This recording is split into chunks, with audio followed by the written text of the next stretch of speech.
एक दिन बिरजू की पत्नी छत पर से नीचे गिर जाती है। फिर उसके सर से खून बहने लगती है और वह मर जाती है। लेकिन जब उसका बेटा और बिरजू घर से बाहर आता है तो दोनों रोने लगता है। लेकिन बिरजू का बेटा छोटा था, इसीलिए वह दूसरी शादी करके उसकी माँ को ले आया। बिरजू के सामने उसकी सौतेली माँ उसके बेटे से बहुत प्यार करती थी। लेकिन जैसे ही बिरजू काम करने के लिए घर से बाहर जाता तो सौतेली माँ बिरजू के बेटे के ऊपर चीखती चिल्लाती और उससे भी उसे संतुष्टि न मिलती तो उसे लात से मारती।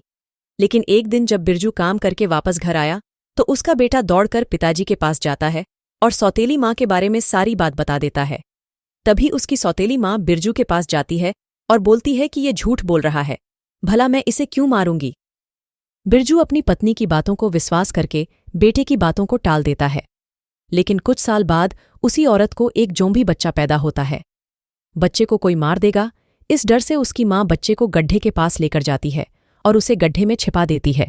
लेकिन बच्चा भूख से रोने लगता है। तब उसकी माँ ऊपर से फल डालती है, लेकिन बच्चा फल नहीं खाता है।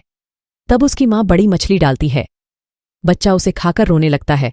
तब माँ पड़ोस की मुर्गी चुराती है और उसे गड्ढे में डालती है। ऐसे ही बच्चे की भूख बढ़ने लगी और माँ चोरी करके खाना डालने लगी। लेकिन अचानक गांव में अकाल पड़ा और खाने को कुछ नहीं बचा। तभी उसकी माँ को बच्चे की रोने की आवाज़ आती है। वह दौड़ते हुए बच्चे के पास जाती है, लेकिन उसके पास अपने बच्चे को खिलाने के लिए कुछ भी नहीं था। इसीलिए उसकी माँ खुद का एक हाथ काटकर गड्ढे में डालती है। लेकिन जब वह दूसरा हाथ काटने वाली होती है तभी गंजी चुड़ैल गड्ढे में जाकर उसका हाथ लाती है और जादू से जोड़ देता है।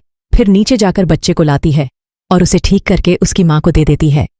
वीडियो अच्छा लगा तो ज़रूर लाइक और सब्सक्राइब करें।